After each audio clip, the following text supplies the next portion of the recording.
All right, welcome everyone, and thank you for joining us this evening for the Geologic Hazards Community Forum. My name is Dana Webb, and I'm the City Engineer in the Public Works Department at the City of Oregon City.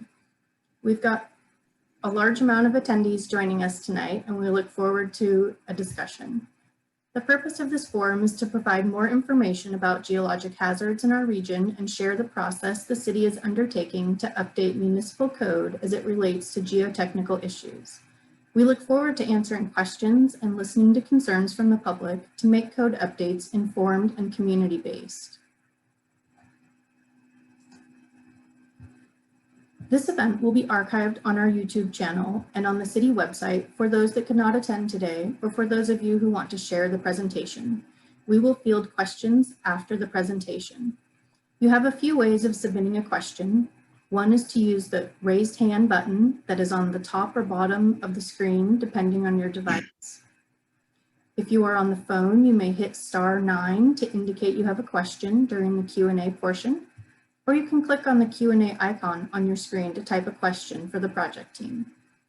We hope to answer every question tonight, but if we don't have enough time, we are happy to follow up with you afterwards. We do have staff monitoring the questions, and if they can answer them, they will do so. Again, I will prompt you when we reach the question and answer portion of the forum.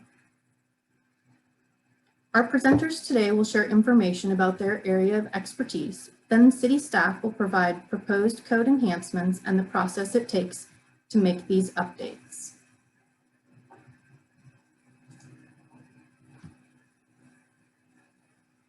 On your screen, you can see all of the presenters tonight by clicking on the gallery view. Now I'll introduce our presenters. After I announce their name, they will raise their hand and give us a wave.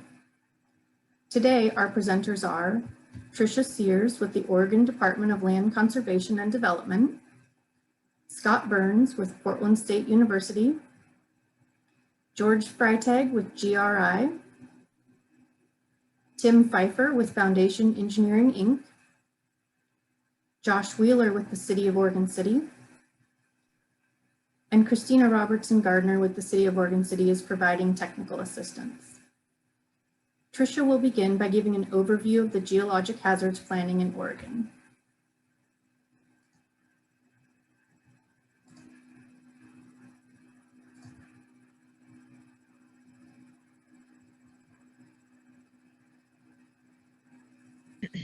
All right. Hi, I'm Tricia Sears. I'm not a geologist or an engineer. I'm a natural hazards planner with the Oregon Department of Land Conservation and Development, or DLCD. Thank you for inviting me to join you today. Next slide.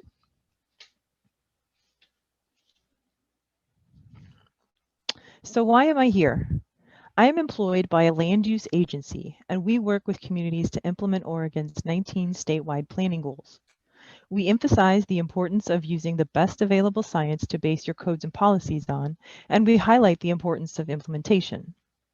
DLCD works closely with the Oregon Department of Geology and Mineral Industries, or DOGAMI. We believe that by adopting the best available science-based maps and information and using them to formulate far-sighted land use policies and development regulations, community leaders are strengthening the community's social and physical condition, setting the stage for long-term stability and resilience. Rather than avoiding the hard choices, local leaders are making the hard choices necessary to keep people safe, their property intact, and the essential public services operating. DLCD and DOGAMI want to help communities do that. Next slide. DLCD and DOGAMI collaborated on creating a landslide guide, which we titled Preparing for Landslide Hazards, a Land Use Guide for Oregon Communities. We published it in October 2019. In summary, the goals of this guide are to help reduce the risk of landslide hazards in the community and for that community to become more resilient through land use strategies. The landslide guide provides guidance and recommendations from the state of Oregon for local communities. Much of the expressed need for this guide stemmed from communities that pursued and obtained LiDAR-based landslide mapping with DOGAMI. Oregon City was one of the first communities to obtain LiDAR-based landslide mapping from DOGAMI. Within the guide, there is a table that lists the Oregon communities with DOGAMI LiDAR-based inventory and landslide susceptibility maps. There are 46 cities and 14 counties that have partial or complete Dogami LiDAR-based inventory maps. There are 35 cities and 9 counties that have partial or complete Dogami LiDAR-based landslide susceptibility maps. From the mapping process and other community interactions, both Dogami and DLCD received questions such as, how to use the maps? Do the maps have to be adopted? How to write code provisions? What is the difference between and how to understand engineering geologic reports and geotechnical engineering reports? And quite a few other questions. So with that in mind, DLCD and Dogami collaborated on a grant proposal to fund the research and preparation of this guide. Next slide.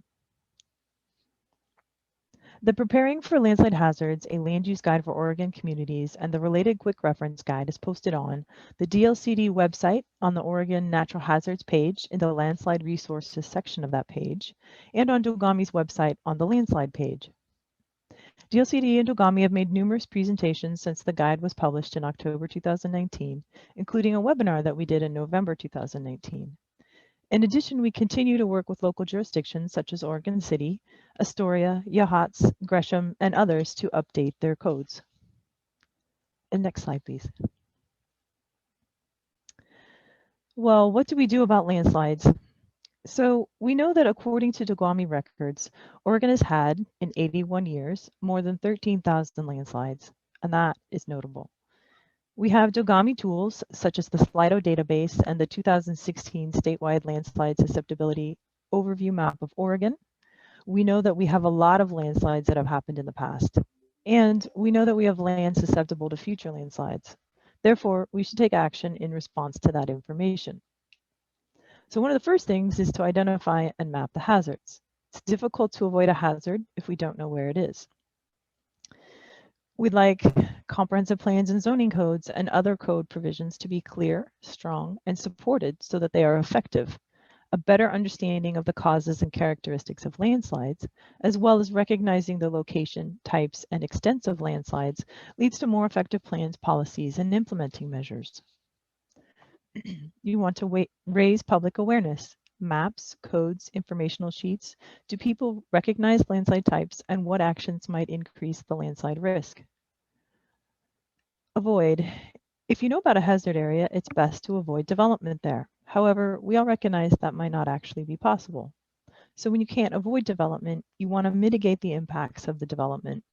You'll want to review a proposed development to see that it is appropriately situated and constructed. You want to be knowledgeable. You want to recognize the hazard area and what provisions of your code apply, and understand the information that is or is not provided with the proposal. Can you read and understand engineering geology reports and geotechnical engineering reports? Do you know who's qualified to write them? Using science and policy, you want to obtain and use the most current information you can. Keep the information updated and implement it. Do this knowing that your goal is to reduce the risk to people, property, and the environment. Next slide. From the research for the landslide guide, we found that most jurisdictions use slope as a threshold to trigger a review process for evaluating landslide hazards and the proposed development. According to Slido 3.4 data, and here I should mention that Slido stands for Statewide Landslide Information Database for Oregon, there are 10,335 deep landslides that have been mapped in Oregon. 95% of those deep landslides occur on 10 to 45 degree or 17.6 to 100% slopes. Oregon City has a lot of deep landslides. A deep landslide is one that has an estimated depth of failure or landslide thickness that is equal to or greater than 15 feet in depth. A deep landslide tends to move slower and cover a larger area than a shallow landslide. But that's not always the case. We do recall that the 2014 Oso Washington landslide was rapid and deep. By examining the landslide inventory, it becomes apparent that slope steepness as the sole factor to determine if an area has landslide hazard is inadequate. Also, most codes need to be clarified as to whether slope is measured over the entire parcel or in a specific portion of the parcel. And next slide, please. Since slope is not the only consideration, let's talk about what else should be identified as factors to be considered along with slope steepness. The planning and building departments may want to consider using these to evaluate a proposed development in geologic hazard areas. Water. One of the key factors to reduce risk of landslides is to keep water off the property.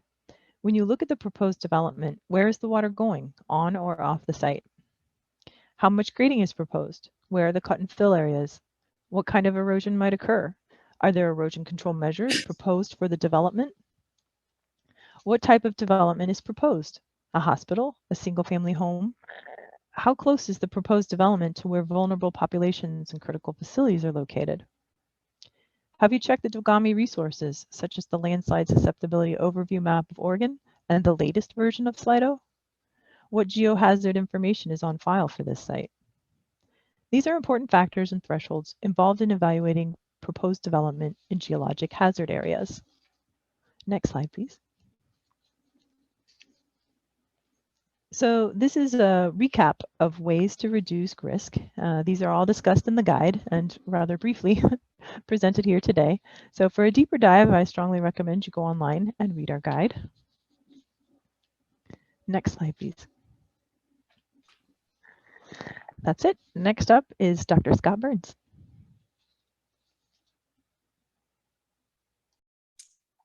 Well, thank you very much, Tricia. Excellent beginning, and thanks for that. In fact, Josh, thank you very much for the invitation to be a member of this panel tonight, and the members of the panel, all good friends, and I think that having all of us work for with the city of Oregon City is really, really wonderful.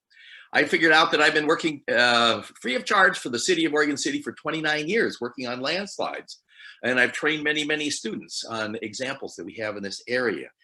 We're all in this for one reason, and that is to save property, save lives, and related to geological hazards that we have got in the area. And that's what our aim is tonight. And I'm very, very proud of the staff, Oregon City, for stepping up their leadership in this area and saying that we do have geological hazard problems and we're going to do something and we're going to protect the people of the city of Oregon City. Next one. So wherever you are in not only the state of Oregon, but in the world, you always ask, what are the geodisasters that you possibly have in the area? And two major ones that we have got here, landslides and floods. Everybody remembers the flood of 1996. And then the big one, the big earthquake. Those are the three ones that we have here. Tonight, we're going to be focusing primarily on landslides. Why do we look at landslides? The reason is landslides basically have no insurance coverage. And so if your house is hit by a landslide or slides down the hill, you really cannot get money back. You can, in extreme cases, get landslide insurance, but it's very, very expensive. And every year in North America, we have over $3.5 billion worth of damage related to landslides. In the Oregon City area, it's in one primary formation, the fine-grained Troutdale, which is more silts and clays that we have got. George Freitag is going to mention this coming up. We also have rockfall. Those are some of the basalt cliffs we have. Next one. And so if you remember back to 1996, the Pineapple Express that brought huge amounts of water, 8 inches of rainfall in 4 days in the Portland area, we had lots of landslides. Next one. And so a team of students, 3 of them from Portland State, all working on their master's degrees, and myself went out and mapped over 720 landslides in the Portland area, put together an idea of the different regions. And on the lower right-hand map that you have got down here, you could see the different landslide regions and the ones in the Oregon City area and in this part of the county. We're very, very similar in a lot of different ways. The focus was in 1996 was on the floods, but in the end, the landslides had just as much damage, $35 million, as the floods. Next one.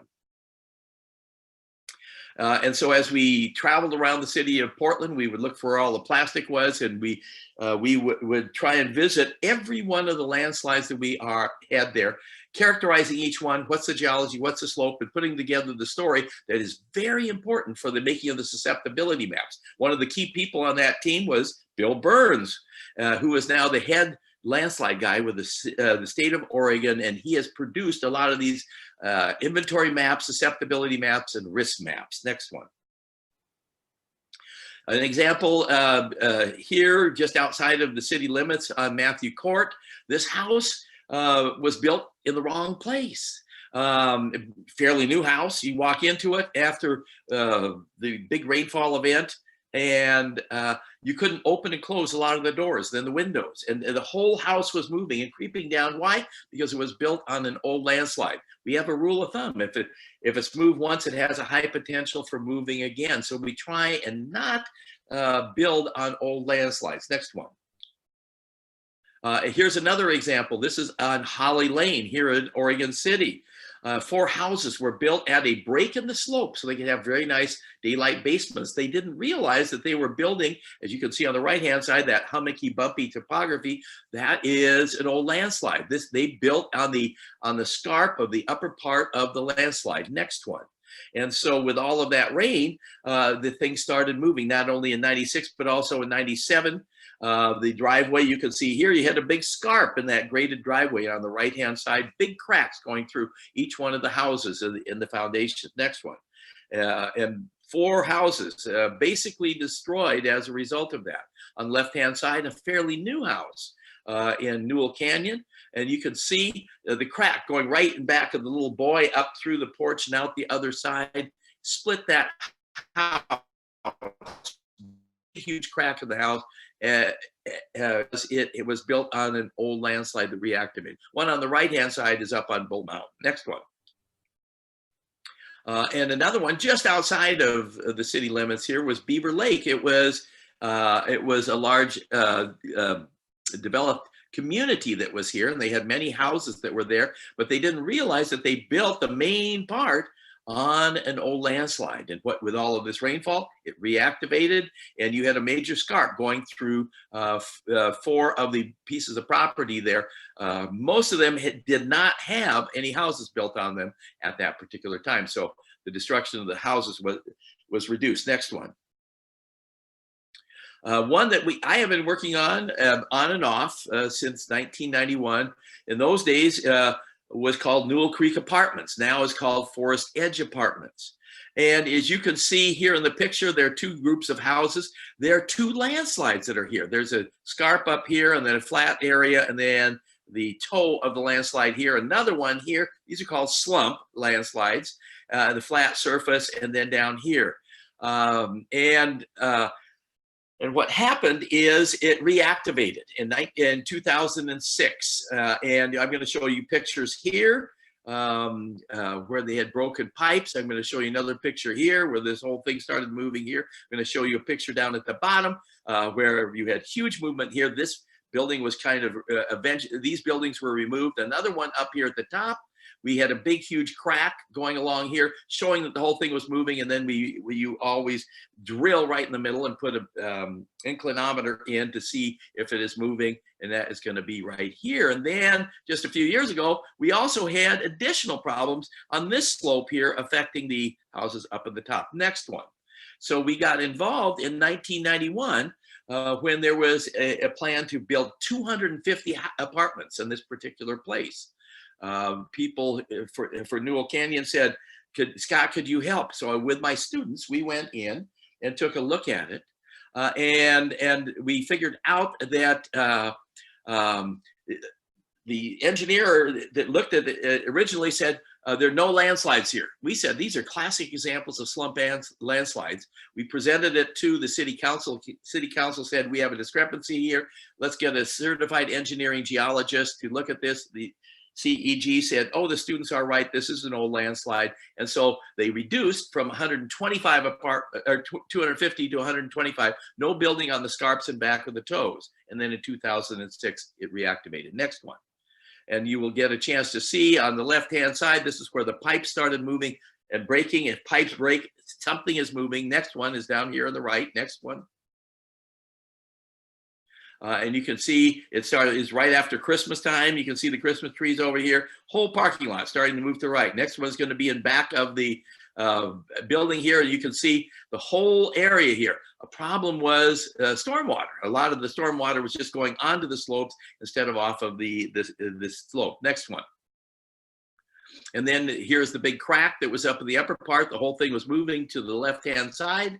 The next one, and then they verified it by putting in an inclinometer, and about 45 feet down, it severed off, showing you that it was a landslide. It did reactivate, and it was moving. Next one.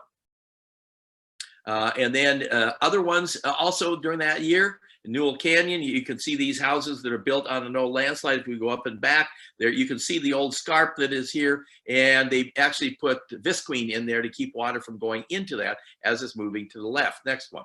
And it has only been creeping. And then another example, just out of the city limits, was the Street of Dreams in 2007.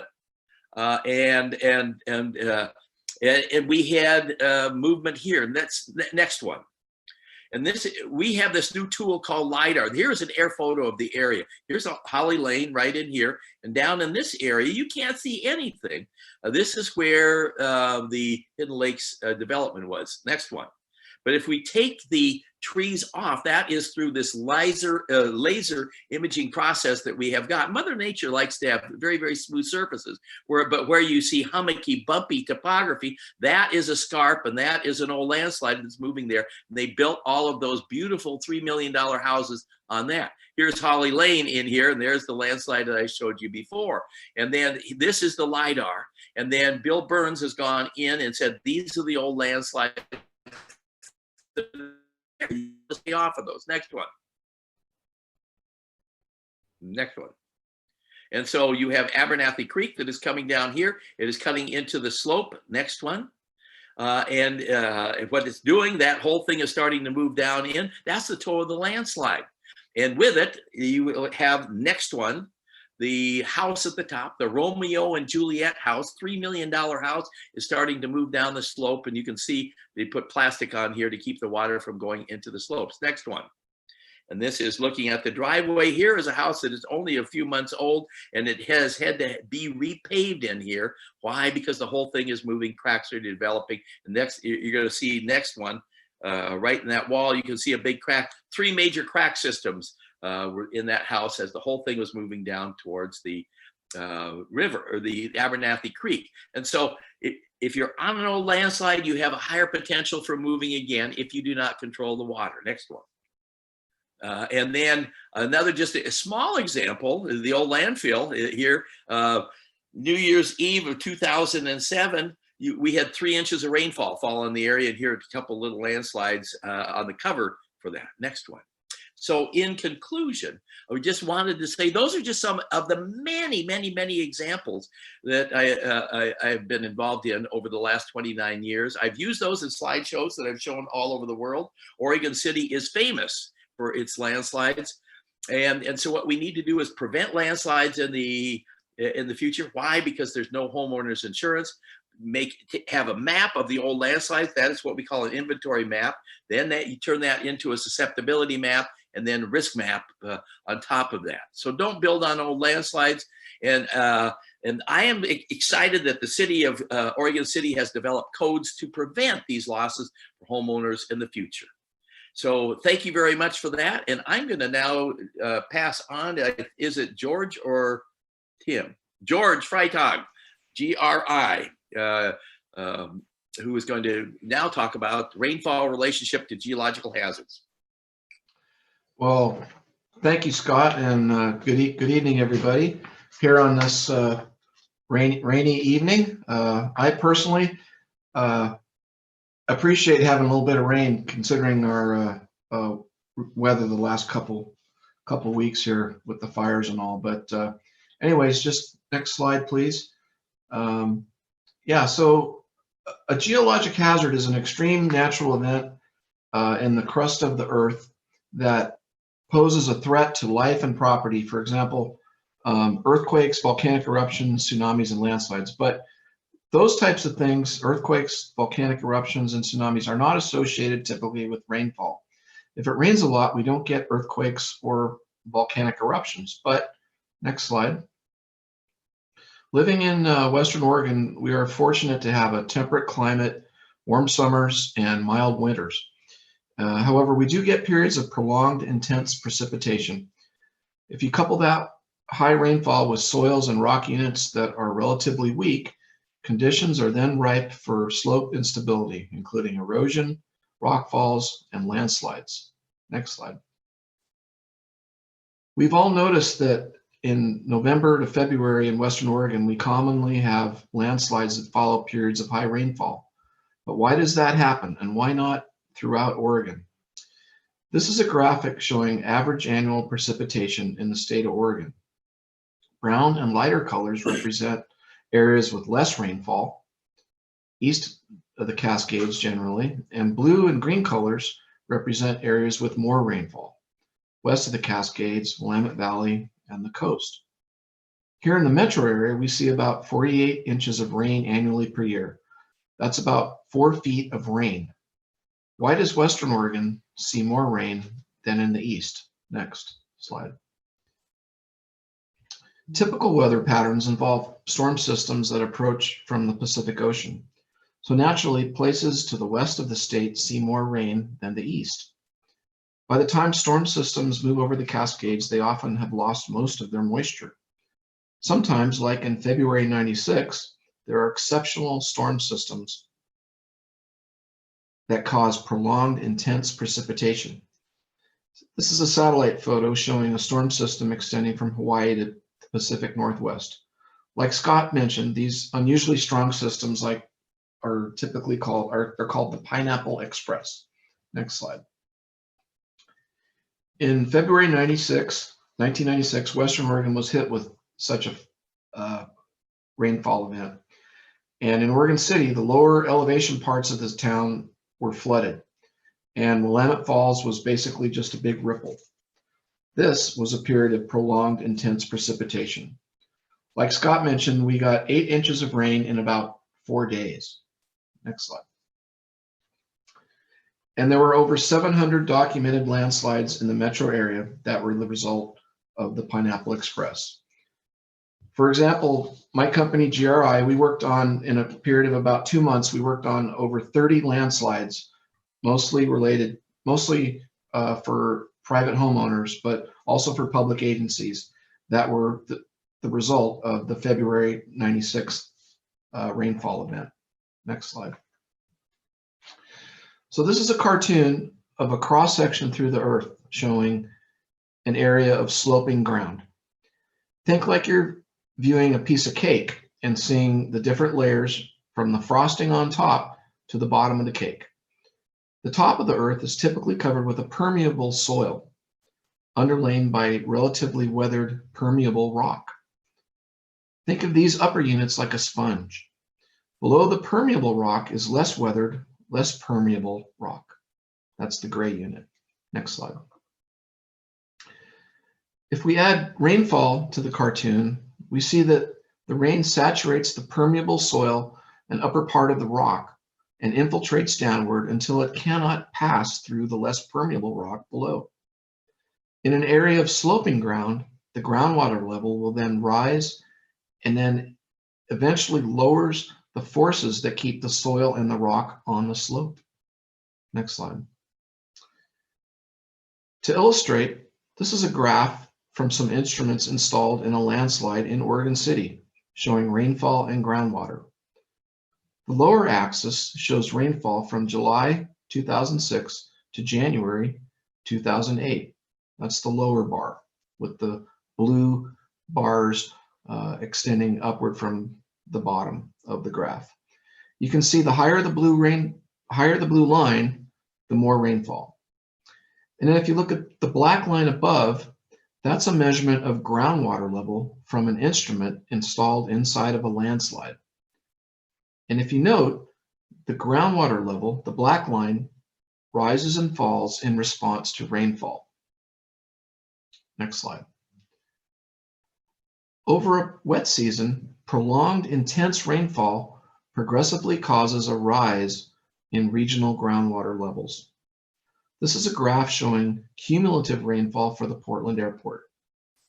For example, by January 2017, we had about 20 inches of cumulative rainfall. Then on January 18th, see the red arrow, we had a record amount of rain. Next slide. And on that day, there were several landslides that happened in the metro area.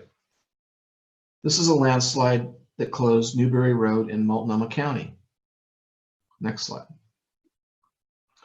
Here's another graph of cumulative rainfall. By March, if you look at the bottom axis, we had about 45 inches of rain. The green circles represent major rainfall events that caused landslides that GRI helped several public agencies evaluate. The red circle shows the day in February that in Oregon City, next slide, the Trillium Park Avenue landslide was reactivated. This reactivation was due to the lowering of the forces that kept the soil and rock on the slope because of the groundwater rise associated with prolonged, intense precipitation. Next slide. So in conclusion, in Western Oregon, rainfall causes groundwater levels to rise. And in areas where you have sloping ground, that groundwater level rise lowers the forces over time that tends to keep soil and rock on a slope. Experience shows that the most frequent and widespread damaging landslides are caused by periods of prolonged, intense rainfall. I hope this information was helpful. Thank you for your time this evening. And next up will be Tim Pfeiffer with Foundation Engineering.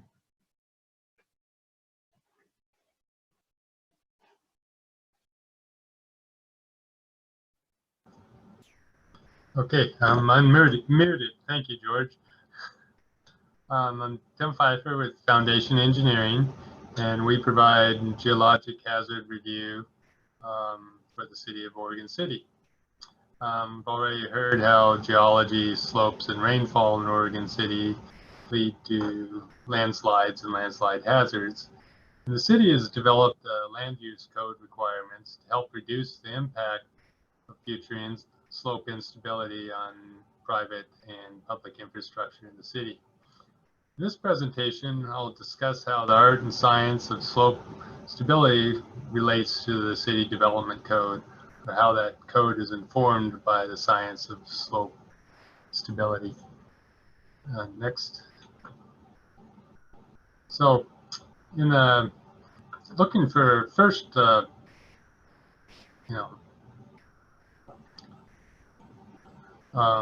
why do we have the geologic hazard codes in the first place? Why does the city care? And I found some statements in a guide by the Washington Geological Survey and the Oregon Department of Geology and Mineral Industries for homeowners, and they give a couple of good points here. First, landslides are common and they're not covered by insurance, as we've already heard. They're not covered by insurance because it's not a widely distributed risk. It's a risk only associated with specific areas. And I think more importantly, landslides are a shared risk. They don't know property boundaries. You share the risk with your neighbors and your community.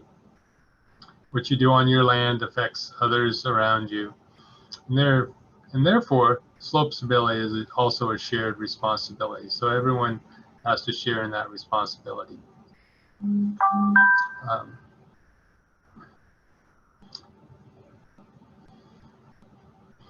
Further explanation for the purpose of the Geologic Hazard Code is provided in the code itself.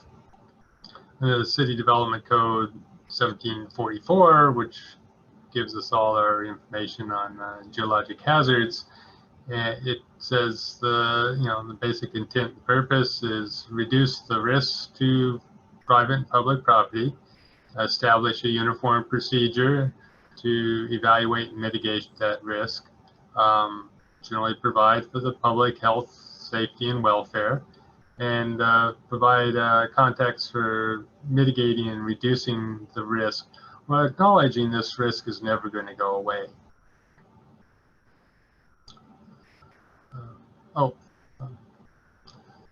Next slide. So, this is there was a slide behind anyway. Okay, next. So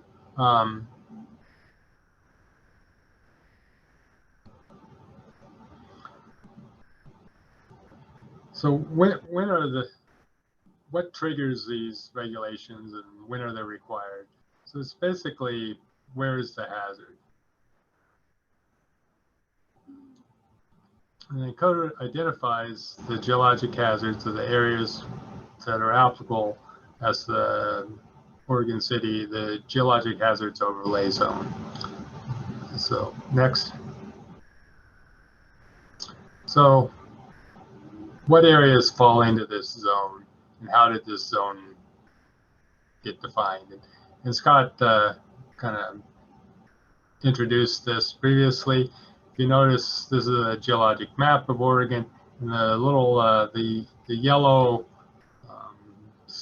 with the little triangular dots, they're all map landslides. You can see they occur within that brown unit, which happens to be the Troutdale, and those are the map landslides in Oregon City, or a good portion of them. Next. So again, the LiDAR map and the map landslides.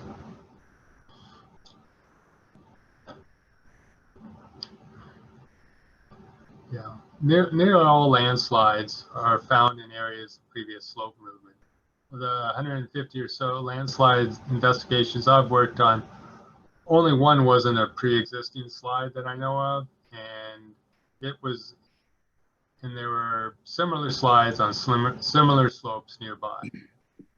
So these areas are, using LiDAR and boots on the ground, geologists identify likely areas for previous landslides based on topographic features that Scott was talking about earlier. And next, if we look at the reported slope stability, which are the little yellow dots that have been added on here, they tend to fall pretty much entirely within the areas of previously mapped landslide, with few exceptions. Next. So if we look at areas that are just steep slopes, you'll notice that that captures the rest of our little yellow dots that are reported slope instability. Next. So we take the two and we add them together, and we kind of paint it with a bit of a broad brush so we get a nice buffer around those zones. And that's what the Geologic Hazard Overlay Zone is. So it's the geologic mapping of previous areas that have moved, and steep slopes fall into this Geologic Hazard Overlay Zone with a buffer around the zones to cover additional areas. So it's not perfect. Some areas may not be at high risk that fall within these areas, but additional study and consideration is certainly warranted. And for really obvious cases that that the rules don't apply, there is a waiver process. So the other portion of it is, next slide please, is the regulated activities. So what type of activities are going to be regulated within this hazard zone? Or when do we need to be concerned? Paraphrasing the code to fit on a slide, we've identified basic activities that can lead to increased risk. So 500 square feet of new development, so disturbing, changing 500 square feet of land, cutter fills more than 2 feet deep, cutter fills of more than 25 cubic yards, and tree removal on slopes greater than 25%. So why these? Next slide. So we'll look at the elements of slope stability to get a picture as to why we look at those particular areas. So the elements, you have to have a slope. It doesn't have to be very steep. I've seen slides on 5-6 degree slopes, and you need a weak layer, or at least a weak layer in the soil that's weak compared to the slope, and you need water. We have plenty of that when it rains, as George was talking about. And the key element here is that in areas that previously moved or a lot of steep slopes, the forces pulling the slope down the hill are balanced with the friction up the hill. So the slope's pretty close to equilibrium. Next, please. We look at slides. They're always a little bit of a mystery, always more unknowns than knowns. I guess that's what I like about them.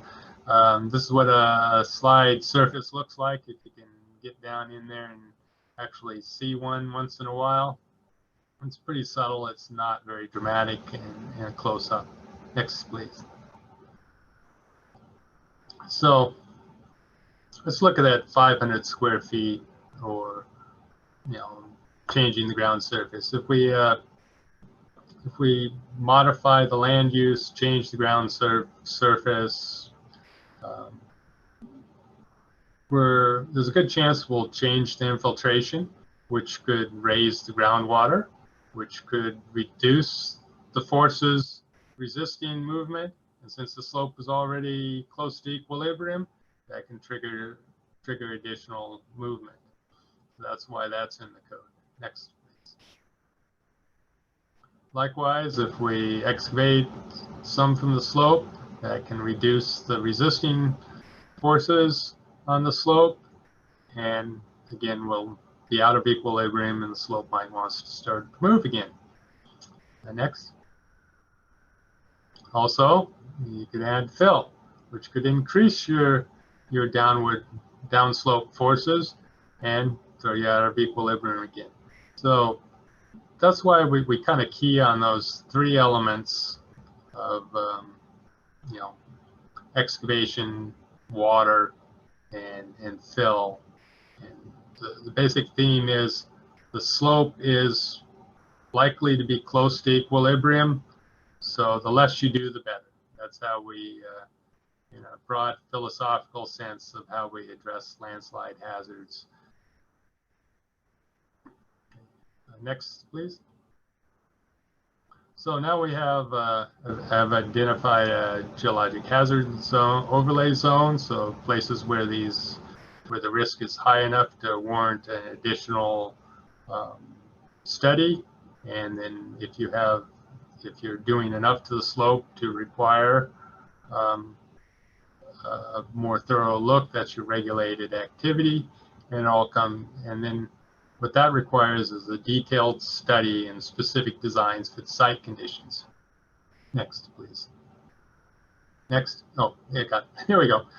So that brings us to 174450, which is the required geological assessment and geotechnical report. So really, it's a study. It's required a study to take an in-depth look at your site and the impacts you'll have to the site, and decide if the professional opinion, if the project impacts and proposed mitigation are adequate, and the site will be stable long term. And if there isn't, and any providing recommendations for minimizing that risk or mitigating the slide. I think the important thing to keep in mind here is the answer may be no, the site is not suitable for development. So not every site, not every lot is going to be a safe lot to build on. Scott talked about this a lot. You do not want to build on landslides. because they're likely to move again. And the people doing this work need to be professional, certified engineering geologists, professional geotechnical engineers, and they need an education and experience specific to geologic hazards and slope stability. So they need to have experience in landslides and doing this kind of work.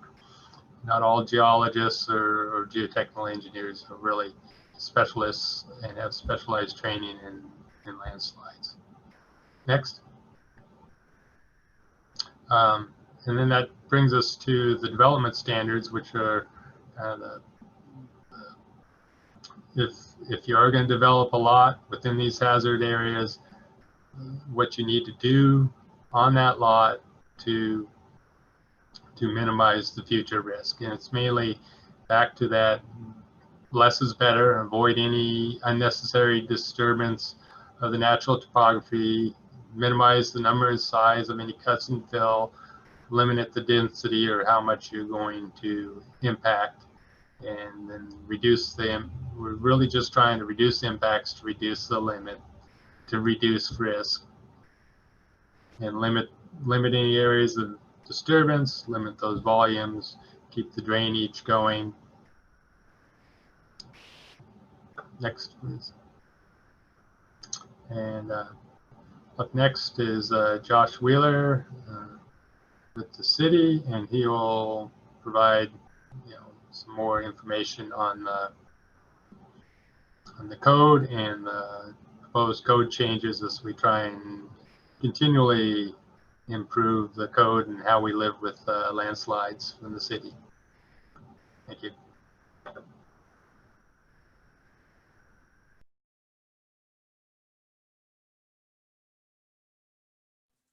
Thank you, Tim. As Tim said, my name is Josh Wheeler. I'm the Assistant City Engineer for the City of Oregon City. I want to thank all of our previous 4 speakers for their time and their expertise in this complex subject of geologic hazards. In my role at the city, I'm responsible for the implementation of the city code for development of property. And today I'm going to talk about proposed revisions to Chapter 1744 of the city code. Here on this slide, you'll see that the code was updated back in 2009 and 2010. It brought the city standards in line with the current science and industry accepted practices with respect to geologic hazards at the time. This is the code we currently use today and are proposing to make amendments to.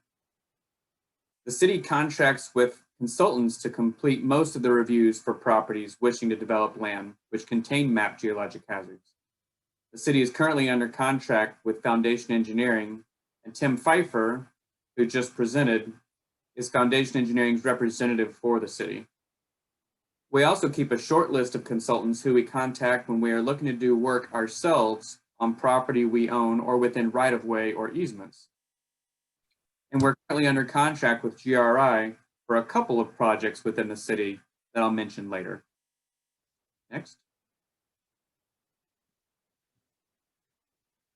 Tricia Sears of DLCD and Bill Burns of Dogami presented their new state landslide guide to the City Commission on October 8th, 2019. At that meeting, the City Commission directed staff to review existing code and determine if any updates or improvements were needed and could be made, which is why we have now proposed amendments, which will be generally discussed today and will be presented in detail to the Planning Commission starting September 28th. Other meetings have also occurred about geologic hazards and the proposed revisions to this code. We talked to the Planning Commission in September of 2019 as they discussed the Beaver Creek, which is now called the Thimble Creek Concept Plan. We talked to the Development Stakeholders Group in 2019 and 2020, as well as the Natural Resource Committee back in June of this year. Most recently, we gave an overview to the City Commission in a more general format, and the City Commission supported the idea of this forum, which is one reason we're having that today. Next. As Tricia said, DLCD and Dogami worked together to create the new landslide guide. Oregon City fully supports this guide and is proud to be referenced in the guide as a city that has responded appropriately to geologic hazards. Oregon City is referenced as an example in parts of the guide, which provides other communities ideas on how to enhance, prepare, or update their codes and standards. Next. So what is Oregon City staff proposing to update or change? Currently, a property who wants to develop property within a mapped geologic hazard is required to have some level of review. We're now proposing that even certain types of land disturbance, such as someone who wants to repave their driveway, should have some level of review, as even the vibration of a paving roller could cause negative effects during certain times of year. We also have provided clarifications on what type of work is exempted from requiring the land use process when disturbing a property within a mapped geologic hazard. And we've added the new DLCD Dogami landslide guide as another document consultants can reference when analyzing the disturbance proposed on the property. Next. We're also proposing changes that will require consultants to guide contractors on how to address construction phasing and construction methods, as disturbance of land should be kept at a minimum as much as reasonably possible. As you heard from George Freitag, rainfall is one of the biggest contributors to landslides in Oregon. And so we are proposing additional analysis by the geotechnical and civil engineers with respect to where the stormwater on site will flow once the project is constructed, as well as any runoff during construction. The goal is to minimize the amount of water infiltrating into the ground. Next. I just spoke about stormwater and hydraulics, but hydrology also needs to be addressed. Hydrology refers to the impact of stormwater to the land itself. If we add or remove an amount of stormwater, will the plants or grass still grow? Currently, in the current code, we require any property which is 1 acre in size or more to complete a hydrology study, studying the future effects on the landscape by the development. We're now proposing to require all properties within a mapped landslide deposit to complete hydrology study, making the consultant address the effect of rainfall on the existing landslide deposit itself, unless the type of work proposed is already exempted by code. Next. A number of other standards are proposed to be changed or enhanced. We have a waiver process that we've been using for a number of years, and now we're proposing to codify that process. While a property may meet all of the standards for land use, there are certain situations where the standard does not align with common sense analysis.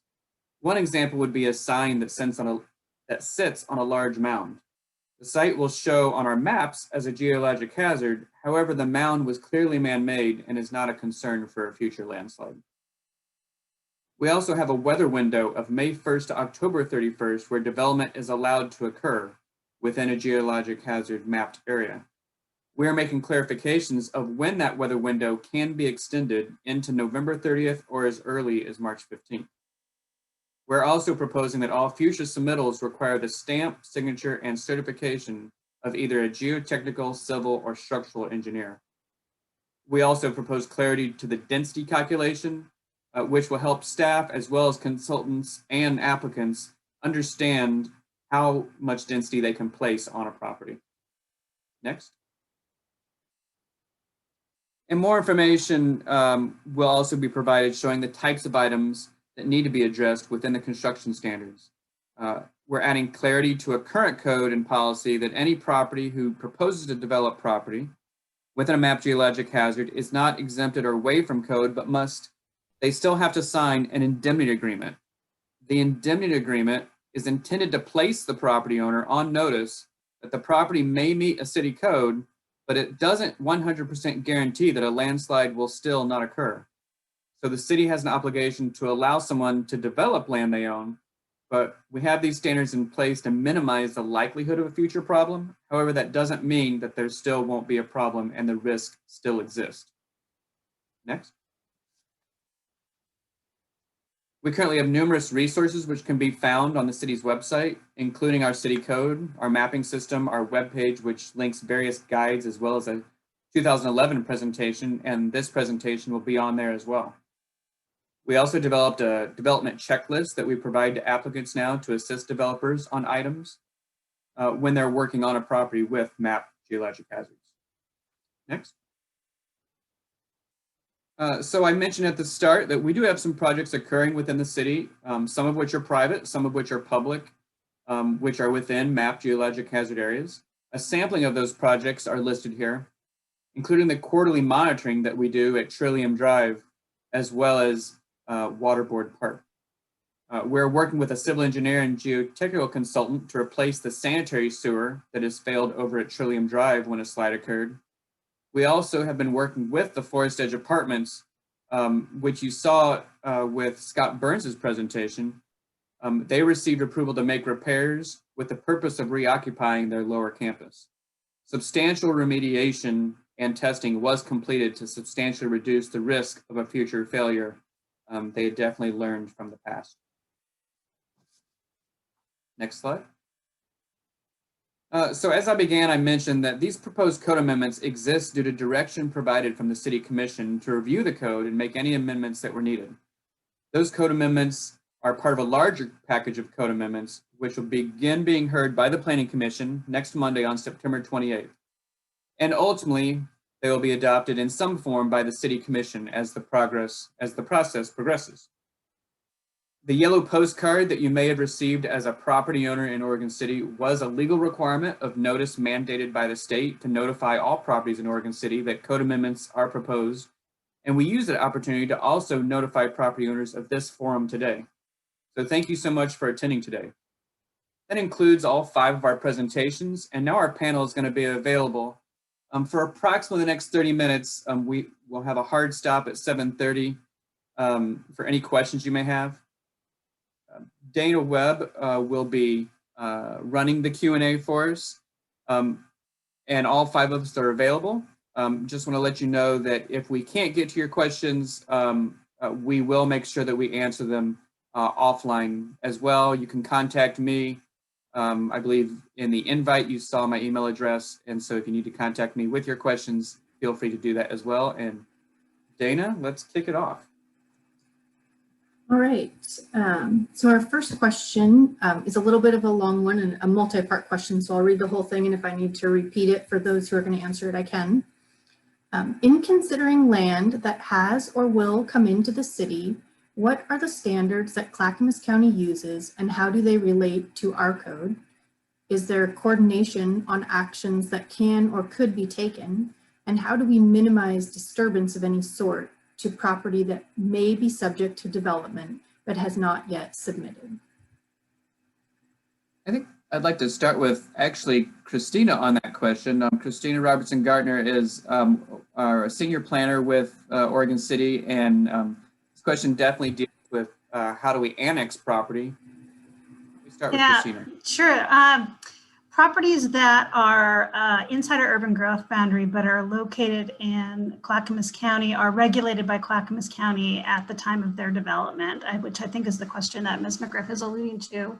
Once they are annexed into the city, they are then subject to Oregon City's development code, which one would be our geologic hazards overlay.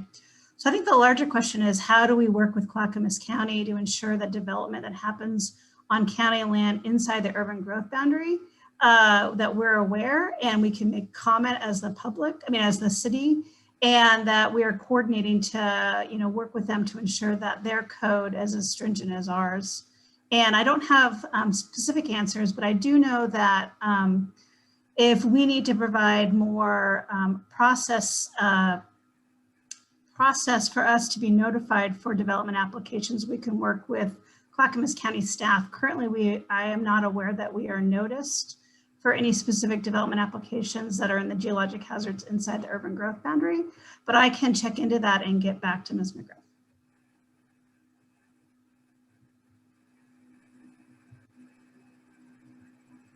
All right, our next question, which I think is probably one Josh can help us out with, is how do you ensure the project is developed consistent with the recommendations in the geologic report? Yeah, I can handle that one. So there's 2 things that we do. We first make sure that the recommendations in the geologic report meet the city code. If they do not meet the city code, then we request revision and a new report is sent, and then we do not sign off on a project to be built until it meets those standards. Then during construction, we require the applicant's geotechnical engineer to inspect the site, and then our geotechnical engineer also is oversight of the site. We get daily and weekly reports telling us what was seen on site. We're given pictures. And then if there's ever a question of what's going on or a concern, then we go out and to the site and talk about our concerns with the applicant as well as the applicant's engineers, and then make sure that those things are handled. There's also, we do not sign off on the occupancy of a project until all of the geologic standards and any other standards have been met. And so someone cannot get permanent occupancy without all of the standards being met as well. Thank you, Josh. Next question is, what is the underlying nature of Upper Yard Armory site that warrants an evaluation given the area has underlying basalt? I think I'd like to hear George on that. Just briefly, I mentioned that the city is doing quarterly monitoring of the Upper Yard Armory site, which I believe I called Waterboard Park in my presentation, and another area of the city as well. But actually, George's group with GRI actually helps us with the evaluation of the data we get. So George, what would you have to say? Sure, happy to answer that. There are different types of basalt units that are present in the area of the Armory site, and it's fair to say that the upper basalt units are sliding in general terms on top of lower basalt units, and so given the geologic history of that area, there are different basalt units that are basically sliding on top of one another. And that's the geologic story at that particular location. And like Josh mentioned, there is some instrumentation there that the city is monitoring, and I guess I would just answer that as that's just the way the geology is at that particular location.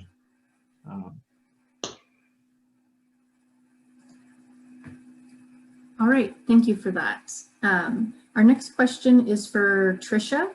What is the role of DLCD with respect to geologic hazards? And since DLCD is a state agency, do they dictate what the city does? Good question. We do not actually dictate what the city does, except we do have statewide planning goals. There are 19 of them, I believe I mentioned in my presentation. One of them is Goal 7, which has to do with natural hazards. And so within the statewide planning goal of Goal 7, the state requires local jurisdictions to respond to any new hazard information that is put forth. So for example, the Dogami LiDAR mapping information provides a lot of new scientific evidence of landslide locations and situations. And so we expect local jurisdictions to respond to that. And our role is primarily to provide the technical support to help do that. And that's one of the reasons for the guide. Our preference is not to carry a giant stick and, sort of hammer at jurisdictions. It's really the preference to say this new information is out and provide guidance as much as possible on how to make those improvements. And Oregon City is certainly taken aboard the landslide guide and actively working to make changes to improve their already good code. Did I miss any part of that question, Dana? I think that works. Okay. Our next question is, how does the Oregon City Code compare to other metro area city codes? Is that something maybe Tim could assist with? well, I could also speak to that a little bit in the landslide guide, which I mentioned. We did a code review. We selected 34 jurisdictions to review their codes, and that was not just geologic codes, but stormwater, erosion control, quite a lot of the codes. Oregon City is an example in the landslide guide because their code does compare relatively well to other jurisdictions across the state. Some of the other examples that we used in the landslide guide, I should say, we had 6 extensive ones, which would be Oregon City was one of those, and then we had quite a number of smaller ones on more specific points. But Oregon City, Multnomah County, City of Portland, Salem, and Newport, and I'm slipping on the other one. But we did provide 6 more in-depth examples of codes that we thought had a lot of strong elements in them. We also provided some comprehensive plan examples from Astoria and the city of Medford. So, so I would say it compares pretty well. All right, thank you for that. Our next question, if the city signed off on plans for a new development and a few years later it is determined that the development is a problem, i.e. sliding down a hill in a previously mapped hazard area, why doesn't the city have any liability for their signing off on the plans? I'll answer that one, but if anyone else has any input once I respond, feel free to pipe up. So as you've heard in the presentation, it is our position in this panel that there is risk associated with developing on a mapped geologic hazard, whether it be a steep slope, whether it be a historic landslide deposit. There is risk, and we attempt to tell people that right off the bat when they ask us about a piece of property. But at the same time, various land use laws, various codes make it so that people can use the property that they own and not feel like they have a burden of a property that's unusable. And so we kind of have to marry those ideas back and forth. And our code does allow for people to develop property that has risk associated with it. And then we give them guidelines and requirements that they have to meet to minimize the risk. But in all cases, they're never eliminating risk. They're only minimizing risk. And it's with the current science we have. The science we had 20 years ago is much different than the science we have today. There was no such thing as LiDAR data at one point. Now there is. The amount of research that Scott Burns has done in the metro region and Oregon City is just, so huge to help inform us of how to take care of things. So that's why we don't have liability, because ultimately it is up to the applicant and the owner of that property to determine if they're willing to take risk. Very similar to someone that chooses to develop in a floodplain area. They're assuming risk that their house may flood. There happens to be insurance for that, and there isn't in this case. But I guess that would be my answer. Do others have thoughts?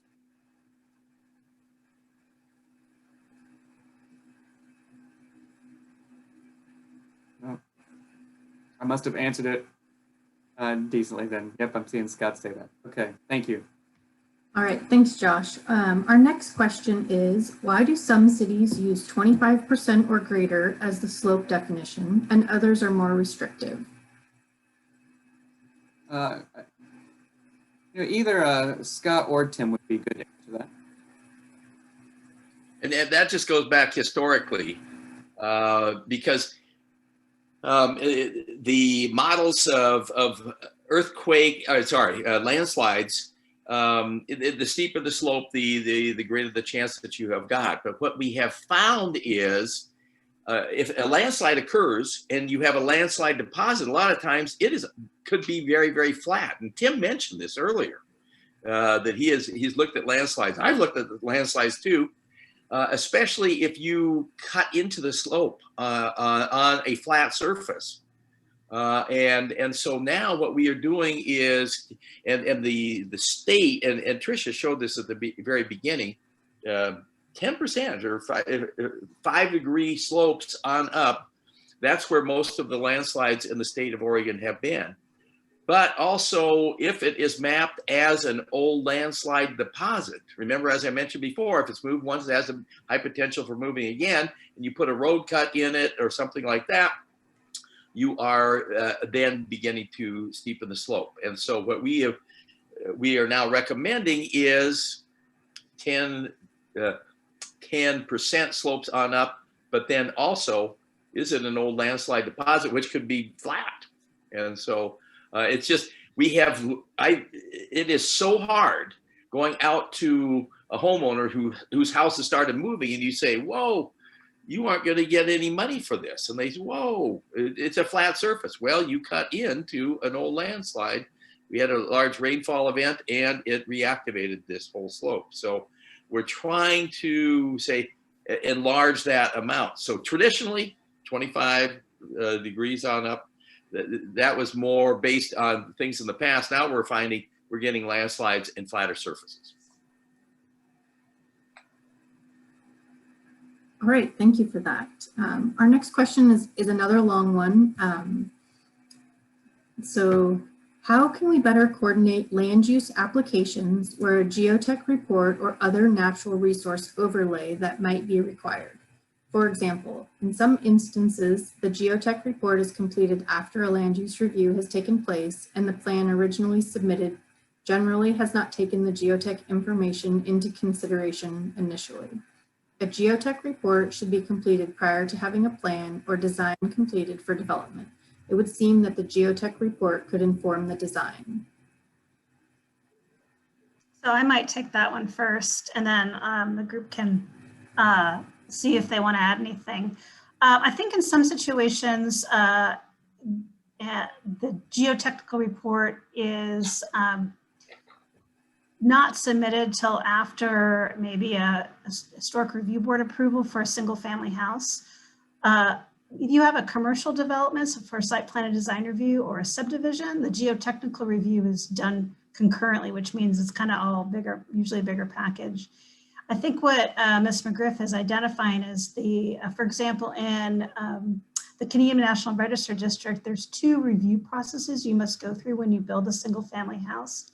One is to achieve approval for the design guidelines for historic review, and then also to have your development proposal approved, the geologic hazards overview.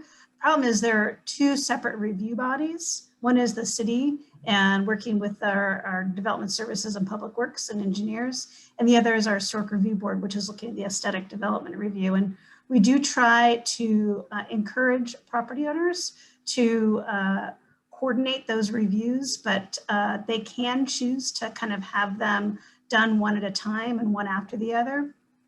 One thing we could look at through this process is if there's a way to kind of be more forceful in requiring kind of concurrent reviews for single family homes. Our code right now does allow people to have kind of, we say, serial submissions. We could apply for one, get the approval, apply for the other, and then if any of the original conditions change because, you know, if your historic review changed because the geologic report said you had to move the house or it had to be smaller or had to be built differently, you would have to go back and have the revisions approved by the historic review board, which doesn't make as much sense as when you kind of at least propose the package altogether. So I know on a staff level, we would really like to have more concurrent reviews. And one thing we can look at in our code is there a way that we can kind of push people towards that process, also acknowledging some of their legal rights. Thank you, Christina. We've got just a couple more questions. It looks like if anyone still has any they want to submit, they're welcome to do that either in the Q&A, or if you would like to use the raise hand option, you can do that as well. And one more question we've got is, if the city has a geologic hazard code, why do landslides and issues like Trillium Drive and Forest Edge Apartments still happen?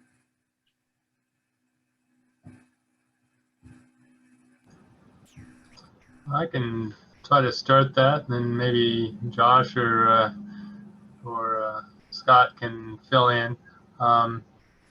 So the forest edge started before the modern code, and before they really had the teeth in the code to really call that out and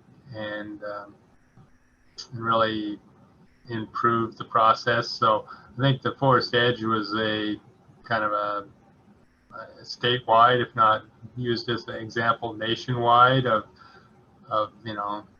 when you know there's a problem and you do it anyway. Really kind of informed the modern code, and I think Scott has the historic background on that. And Trillium Drive, probably I think that might also fall into that historic difference in that the road was put in there prior to some of the code and the damage on the road. And that site, well, I think it fell into the steeper slopes. It actually wasn't a mapped landslide until it showed up. So it shows kind of the mapped landslides all around there, but not right there. And so that shows kind of the extent and the depth of the improving science. So I'd say it's largely the improving science and code, and hopefully we're improving on a historical basis, and maybe Scott and Josh can add on to that. And I would just agree with Tim that improving science and our understanding.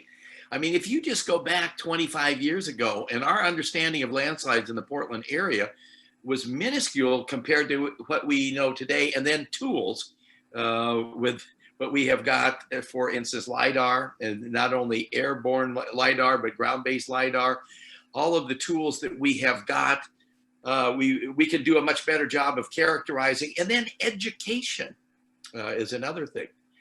I still remember on a geotechnical engineer came into my office in 1997, 1996, when we had all of the landslides, and he sat on my desk, and he was a very famous geotechnical engineer in Portland. And he said, "You said that this Holly Lane landslide was reactivation of an old landslide. It is not. It is just a local subsidence thing." And it goes back to his education, that he had never really dealt with and looked at reactivation of old landslides. So education of the people in the field. I'm very proud of our geotechnical engineers and engineering geologists in the Portland area, because they have very good education and they see these things in the field. But in the old days, some of the people who were in our profession did not have that. So science is improving, and the quality of the education of the people, and then the tools that we have, all are getting better and better with time. And it's an exciting time for me to see some of these reports that come across my desk and say, whoa, they nailed it. They got all of these important things, and they're asking the right questions. That is what is happening. All right, thank you for that. And it looks like our last question is probably for Christina. Why doesn't the city not allow any development on properties identified with geologic hazards?